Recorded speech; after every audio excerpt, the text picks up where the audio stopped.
Okay, we're recording, as you can hear. We have a rectangle. And it's the picture indicates that it's a rectangle because all these angles are right angles. Okay. Now, only three of them are right angles. The fourth one has to be a right angle because the angles add up to 360 degrees. And if three of them are right angles, they add up to 270 degrees, which leaves you 90 degrees here.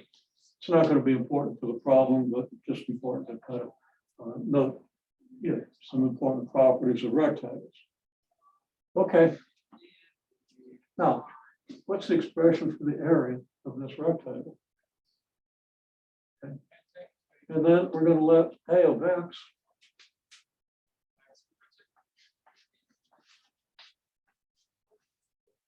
equal the area expression.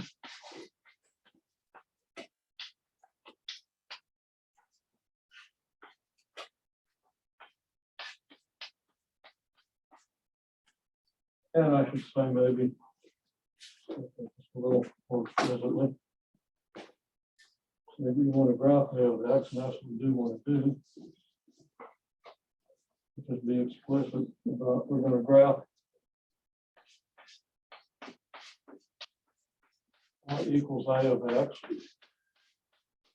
versus x.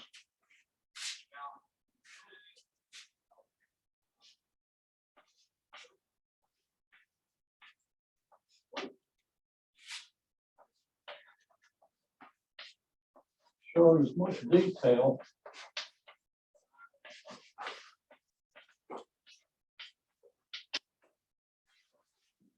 as possible.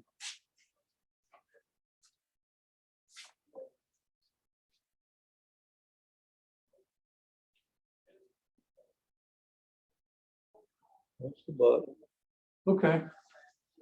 Well, we easily get the solution here. Area of a rectangle is length times width. Everybody knows that.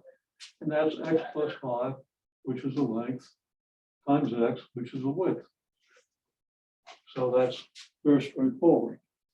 Now, if we let A of x equal the area expression, then A of x is the expression for the area, x times x plus 5. And we want to graph y equals A of x versus x.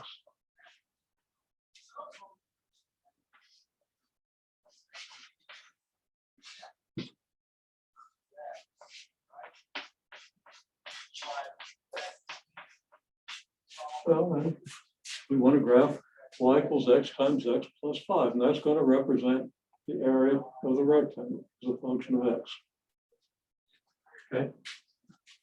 So see if you can graph this, and I'll give you a hint here.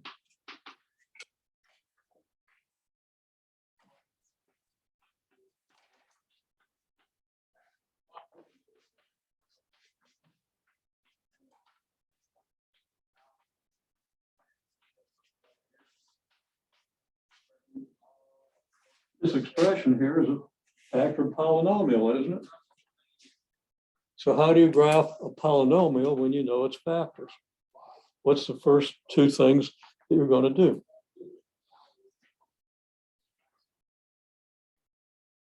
And before you get too far into that, especially for the people who are seeing this through Zoom, I've just handed out a set of 4 sample final exams. Okay. Now, it's a beta version. Final exams not going to be generated from exactly the same problem set, but very close. It's all self-explanatory, I think. You would do well to read over these problems, which ones do you think you can do, which ones aren't you sure of, and maybe review some of the topics, and also feel free to ask questions, okay? And if you're listening through Zoom, email me, and I'll email you a copy, okay? So just email me I can email you a copy of that document. Or if you're going to be on campus and stop by, I'll be glad to hand you a copy. I've got several. And if you're in class next time, you get it then, but you might want it before that. Okay, people have a little trouble getting started with this. Not everybody, but most of you. Yeah, you know, everybody full Thanksgiving dinner. It's going to take months to digest it, I think. You might need just a little refresher on how you graph a polynomial. Okay.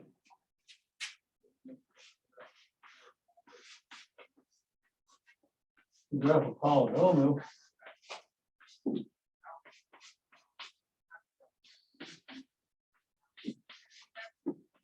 Finding the zeros and the y-intercept in long run behavior.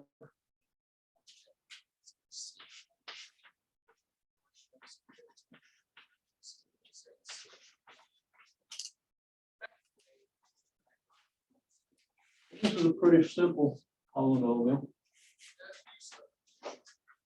So that should give you an idea of what you might do. So we'll see how you progress with that over the next couple of minutes. Okay, still having a little trouble with this. Well, we find the zeros, right? That means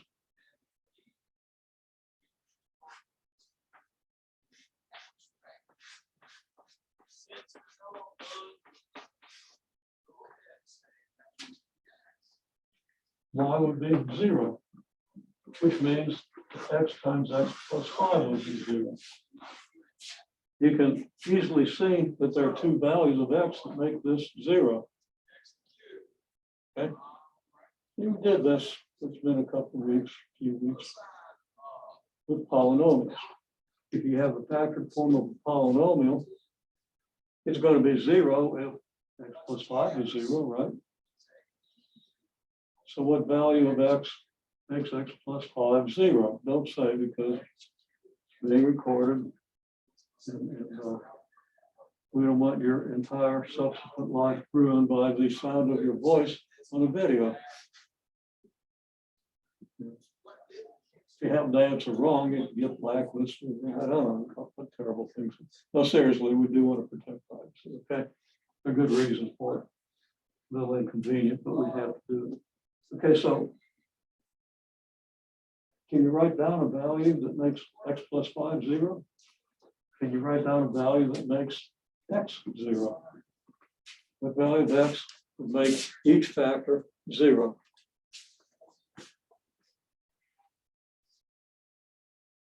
Okay. People having a little bit of trouble with this, but not too bad. So let's be real sure we know what we're doing here. And why did I put that there?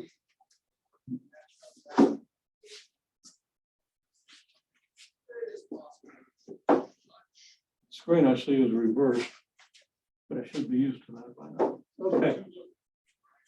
So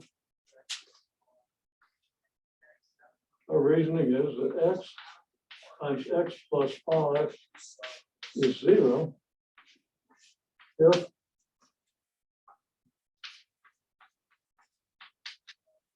x plus 5 is 0, because then you'd have 0 times 0, right? Or x equals 0. Of course, if x is 0, you have 0 times whatever this is, right?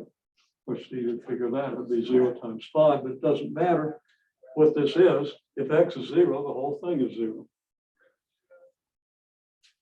Okay, so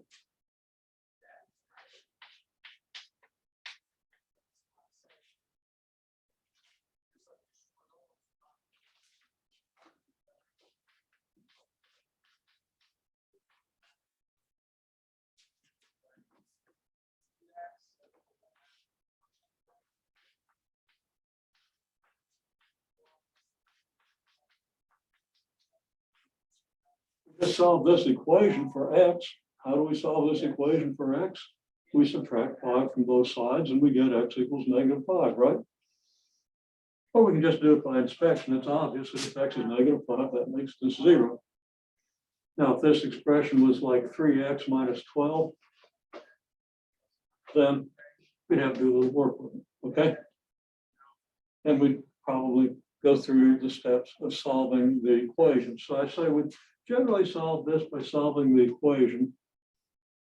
But this one is easy to solve. We say we can solve this by inspection. We just look at it, we know if x is -5, it's going to give you 0. Okay. And then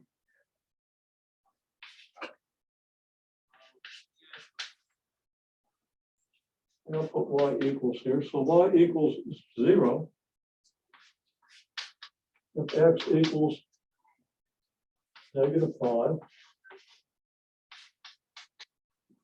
or x equals 0. Okay. Well, on the graph,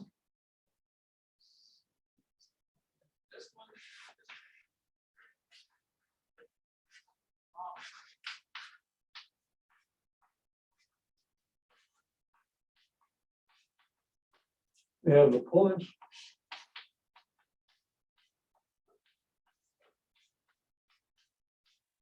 We have -5, 0, and 0, 0. So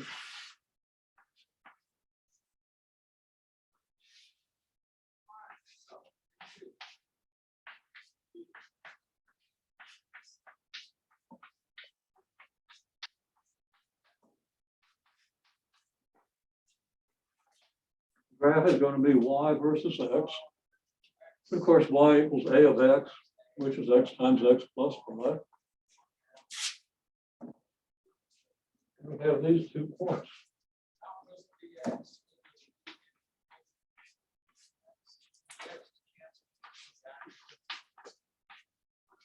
On the graph. Now,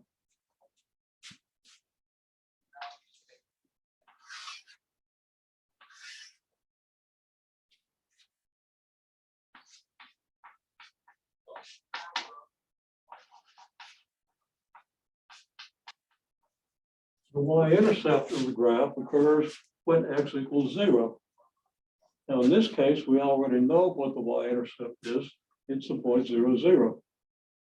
Because that just came out of this. But in general, if we didn't have x as a factor, then the y-intercept would be something else. So we want to include the step where we find the y-intercept. We don't want to not do that just because in this case we already know it. We want to make sure we're following procedure. It's going to work no matter what the equation is. And y-intercept occurs when x equals 0.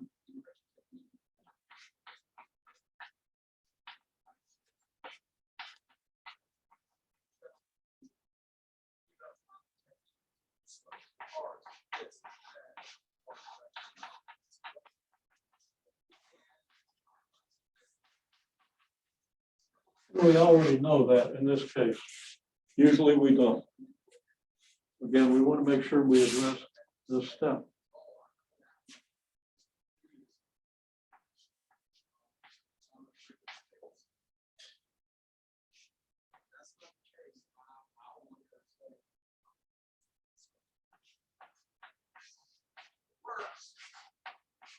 Well, if x is big,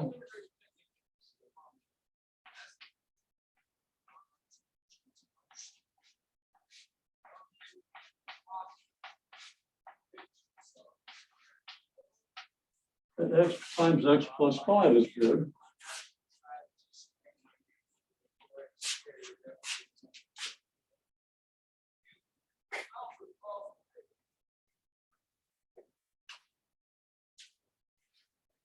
I'm going to say x plus 5 isn't just big.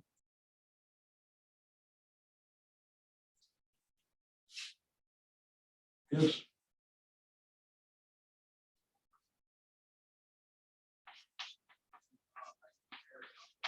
really big.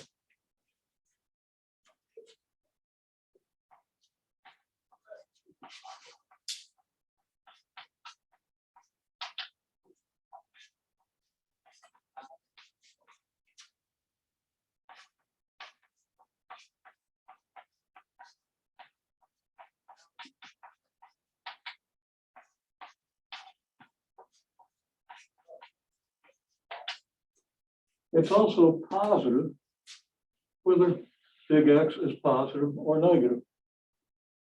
Because if you have a big negative number, well, X is certainly negative. And if X is a big negative number, bigger than -5, okay, in this direction, in other words, less than -5 on the X-axis. In other words, if X is way out here, then this is also negative. And of course, if X is a really big positive number, both of these are big positive numbers. Now, when you multiply a big number by a big number, you get a much bigger number. So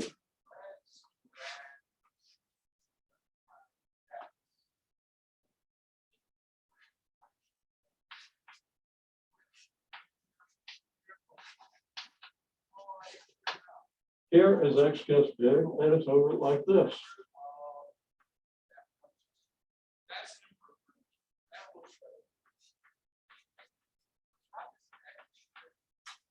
As X gets big. What we get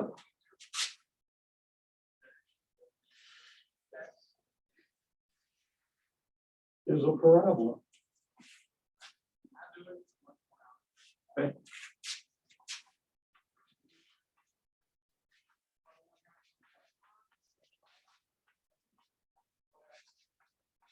I'm kind of foreshadowing what we're going to get. Pretty much the last assignment, the capstone assignment in the course. Parabola. And it's symmetric about this vertical line. Okay. So here's our axis of symmetry, which goes halfway between the zeros, otherwise it wouldn't be symmetric. By symmetric, we mean a line such that what we have over here is just a reflection of what we have over here. So we have this line of symmetry, this axis of symmetry, halfway between the zeros.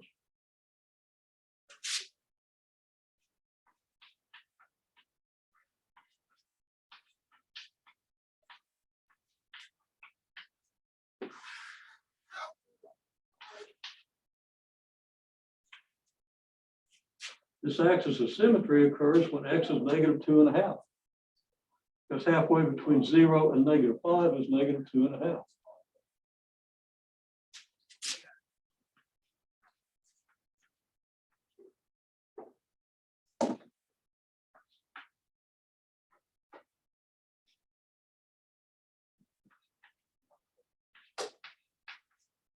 Or -5/2. That's your axis of symmetry. And I'll put a kind of a blue circle around this thing because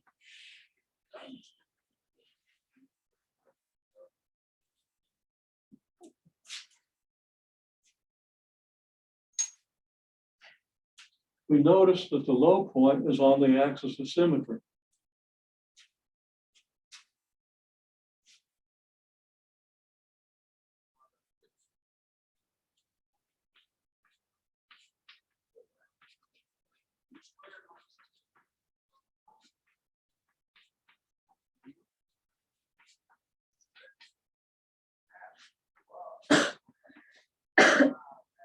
Low point has a name, it's called the vertex. You'll see that, so I'm not going to belabor it right now. So now,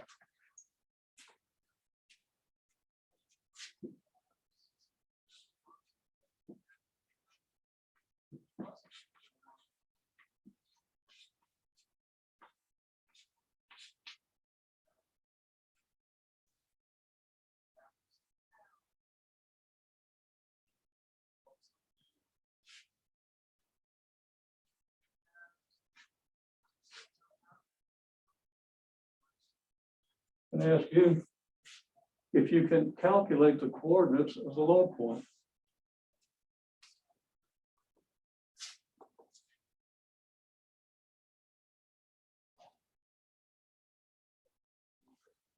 Okay, don't see anything in the chat, but what I'm seeing here is pretty good. Okay. People have at least made an estimate of what this is, but there's one kind of flaw in that estimate. You don't know what scale to put on the y-axis until you know a point. Okay. So a lot of you put a scale on the y-axis and then realize that that point's a lot lower than you thought it was. So you redrew the problem. Well, that's fine. But you don't really need to do that because you can have any scale you want. Well, having said that, maybe completely understood what I said, and maybe not. But one thing we can tell is that we have an x coordinate and a y coordinate, right? Okay. I'm going to say, well, we know it's that x equals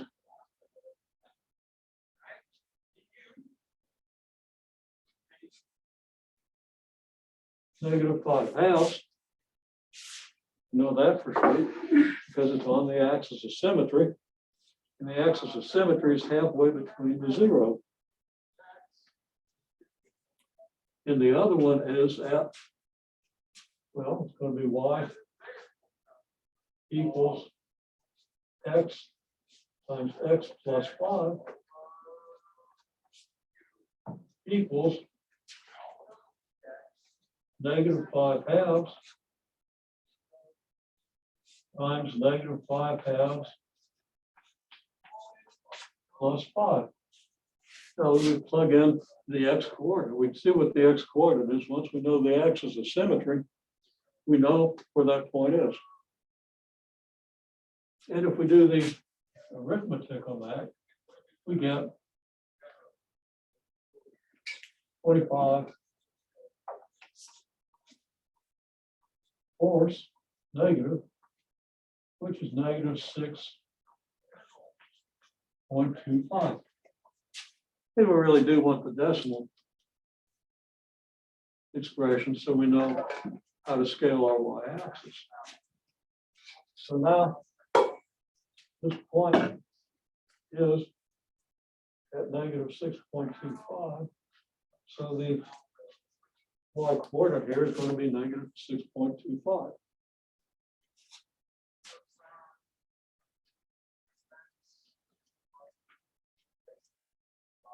And I'm going to have to change my labeling here.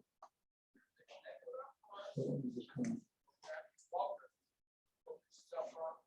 give myself a little room.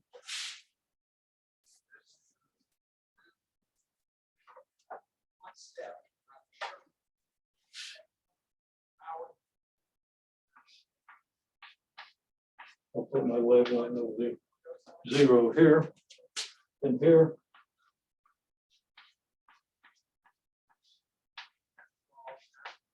Well, it's -6.25. Now we've got a reasonable graph, at least a graph that gives us some sort of representation with a good scale of what this area function would look like. Now,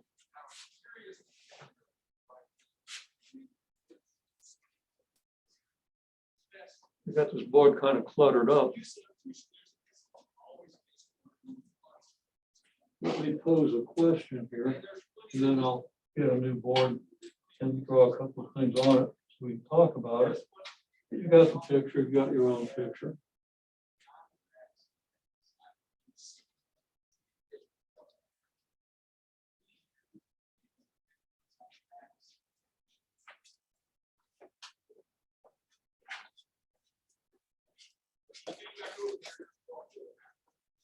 And my question is, what's the domain of the area function? In other words, what x values would you actually put into the area function for this rectangle?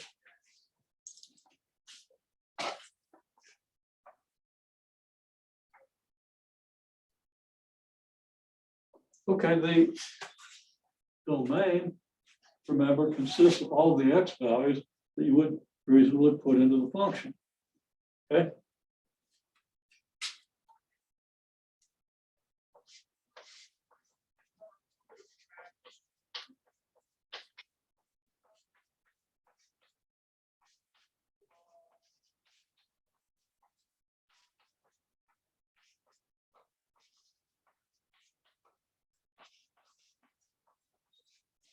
The domain's a set of the x values that make sense. Now, some x values don't make any sense at all. You never put them in for x. Okay. So I'm going to pause this. We discuss it a minute, but what values of x would make no sense at all in terms of this rectangle? That's not paused yet because,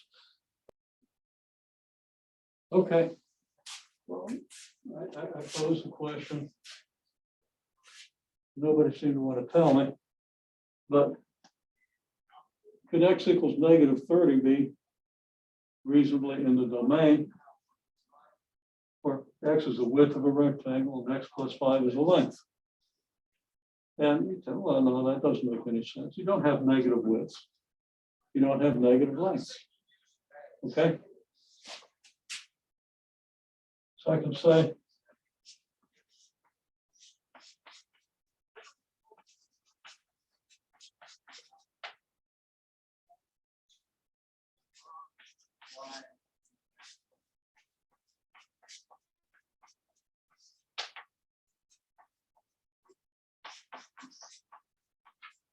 length and width are positive quantities.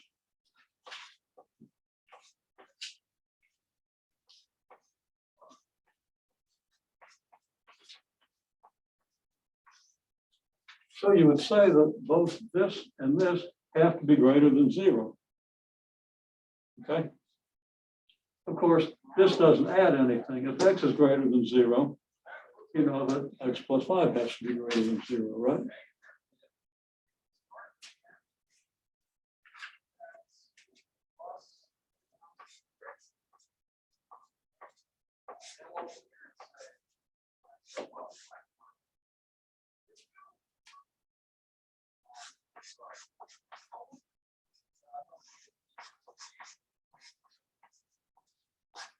A little logic there. X has to be greater than 0. You don't have to say x plus 5 is greater than 0 because it automatically is if x is greater than 0. So the domain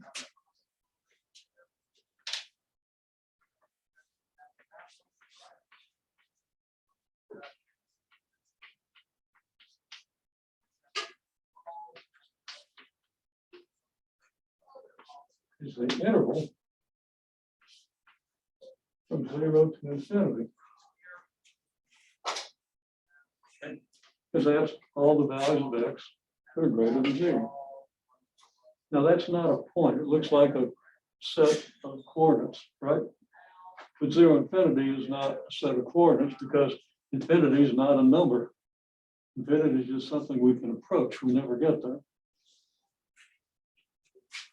Okay, so now on our graph, we can specify the relevant part of the graph. Here's our domain. Doesn't include 0.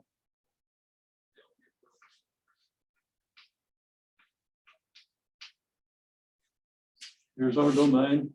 So the function that we really want to look at is just this much. Okay. So here's our area function on its domain. The rest of this tells us a lot about how it's got to be shaped, but it doesn't constitute part of the domain of the functions. Okay. So we do all this analysis to determine that this is what we want to really look at. Now, there's a lot of information there. more than what you see at this point in your assignments. But having seen it, it's going to make some future assignments a lot easier. Okay? Because the last thing we do is pretty much what we already did here. Figure out the graph of a quadratic function if we know it's zeros. Because we know it's zeros, we know its axis of symmetry. And if we know its axis of symmetry, we know what x value to plug in to get our y value. Okay, very good. Now let's look at some more, some simpler examples.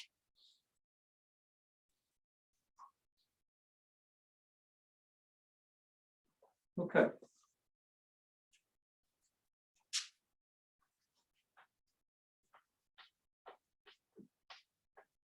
Now, your area function is this. We've determined that. It's obvious from the picture. What are the dimensions?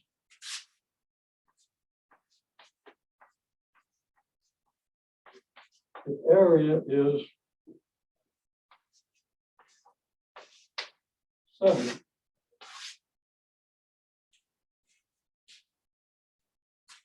See if you can answer that question.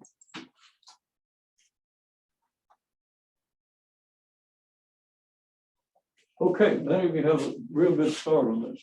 Okay, and most of you have written down the equation. And I wouldn't necessarily expect that everybody in a class at this level would think to write down that equation. So that's excellent. Okay, well, if the area is 70,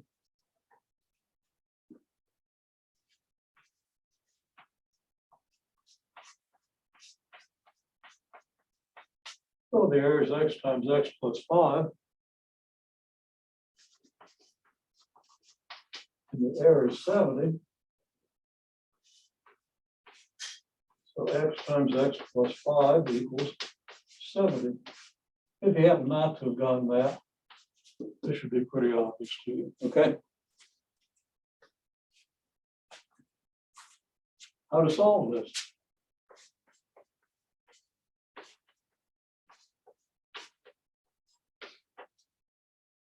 Well, you could try dividing both sides by x, and that gets you in a position worse than you're in.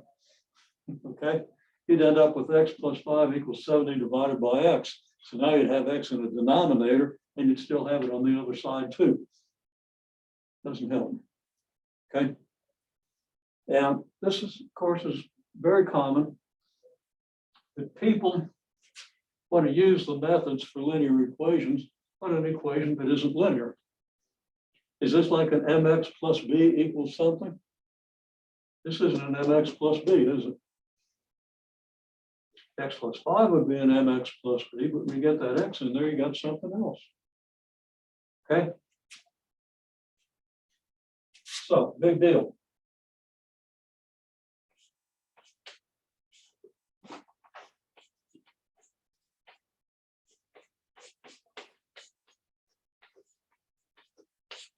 Equation isn't linear.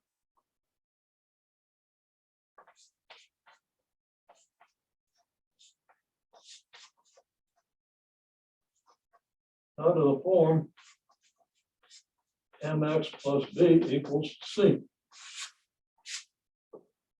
So what kind of equation is it? I don't say. If we had a little more time, I'd ask you to ponder it and write it out, but you're going to understand.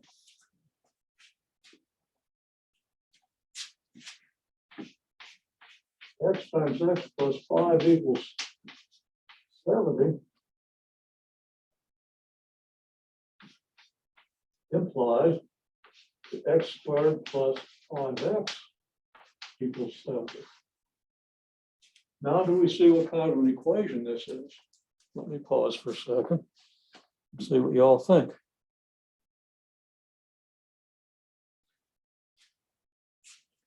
Okay, well, this is a quadratic equation because a quadratic equation is any equation that has a multiple of x squared and a multiple of x and a constant number in it, and nothing else.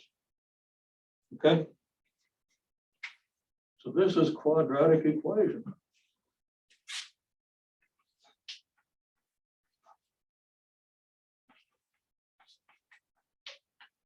It's a quadratic equation.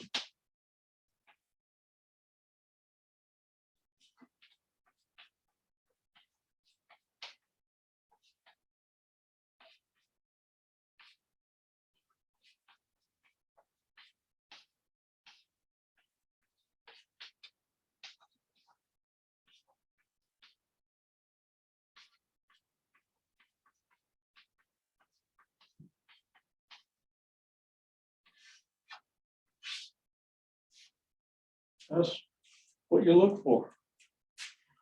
If you've got an x squared or some higher power of x, you've either got a quadratic equation or a polynomial equation, as long as you don't have any fractional powers, any radicals or fractional powers, okay? So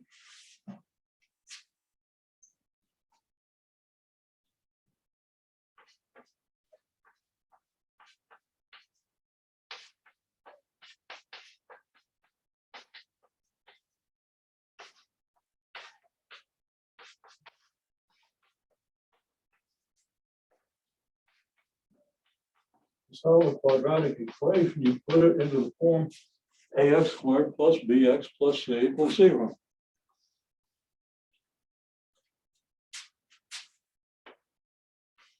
So we get x squared plus 5x. Now you don't have 0 on this side. How are you going to get 0 on this side? You're going to subtract whatever's there.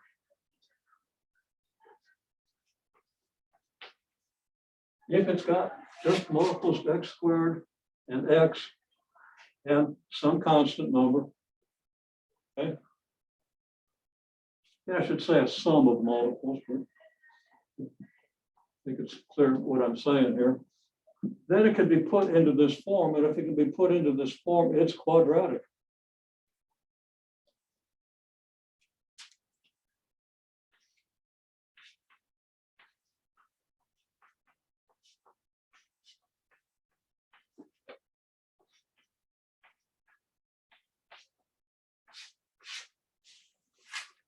And we want to solve this using the quadratic formula.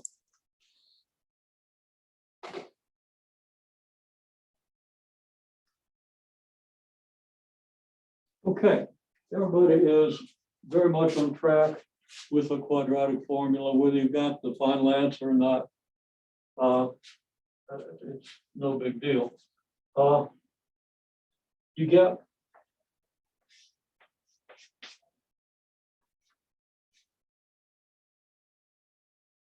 x is going to be approximately -5 halves.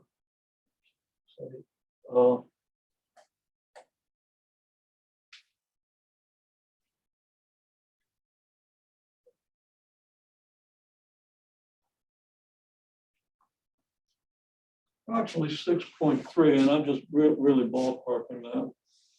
Okay, or it's going to be a negative, which would be about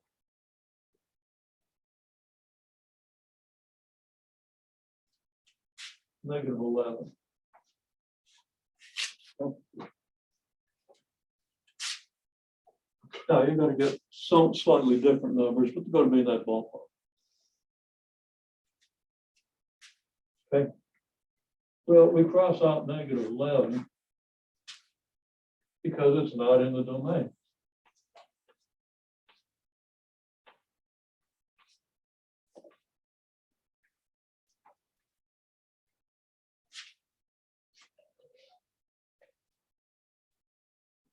There's our solution. Approximate. Now, if x equals 6.3,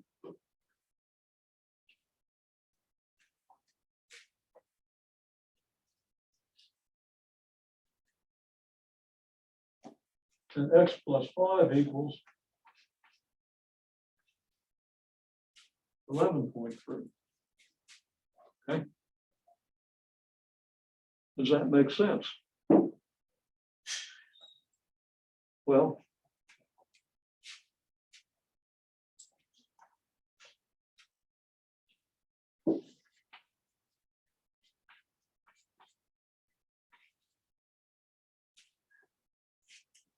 6 times 11 is 66. Now, what are we trying to get? We're trying to get 70, right?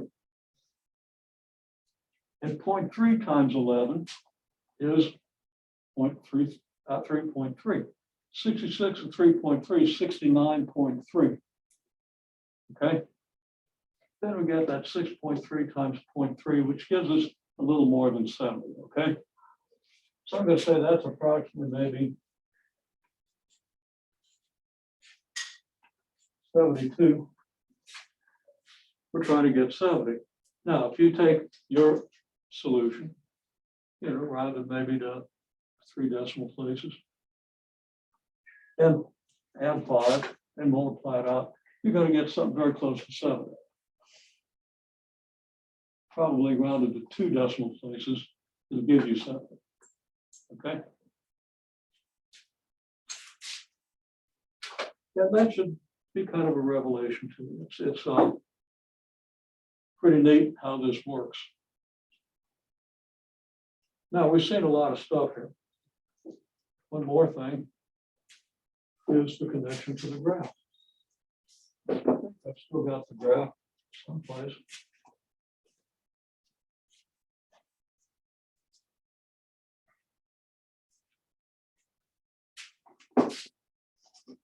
And now, looking at this graph, I'm going to really hack it up here.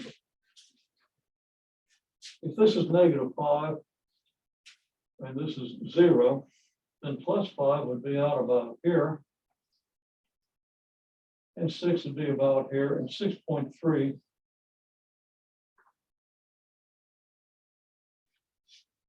would be about here. Now, if you had a really good graph of this quadratic, then you could project up from 6.3 up to wherever it intersects the graph and project over. Your y-axis would extend, and this number should be about 70. Okay. So your solution would fit into this graph when x is equal to this. If the graph is extended, the graph gets kind of too steep too fast. It's really going to be, the way it's drawn, it's going to be way up. By the time you get out to 6.3, it's not completely accurate, but not even close. But if you had an accurate graph of this thing, then you could graph it using technology, which we're not covering in this course. But if you were to graph this thing and just explore the graph and find the point where x equals 6.3, you would find that y is pretty close to 70 at that point. So this point would be like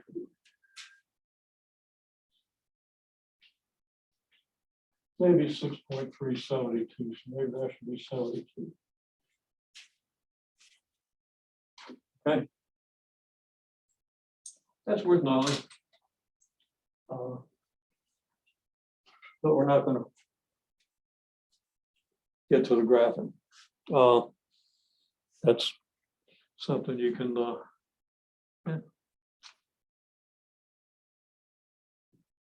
something you can learn very quickly if you understand the mathematics. Very easy to graph. I might demonstrate that for you, just so you can see how it works. You can learn it in 5 minutes.